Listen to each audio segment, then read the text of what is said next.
నమస్తే, నేను doctor Vishnupriya, gynaecologist and fertility specialist.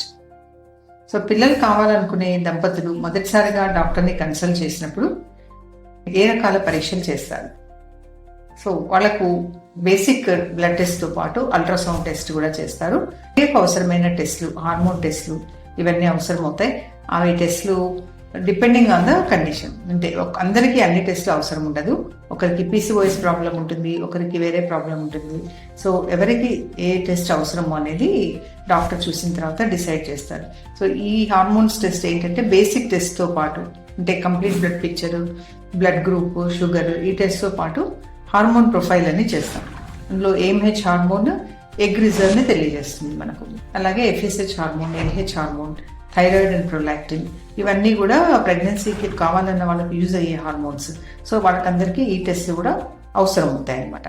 అది కాకుండా ఇంకా కొన్ని ప్రాబ్లమ్స్ ఉంటాయి. అంటే రికరెంట్ అబార్షన్స్ అవ్వడము, లేదంటే రికరెంట్ ఇంప్లాంటేషన్ ఫెయిల్యూర్స్ అవ్వడము, ఇలాంటి పేషెంట్స్కు ఇంకా కొన్ని అడ్వాన్స్డ్ టెస్ట్లు కూడా చేయాల్సి ఉంటుంది.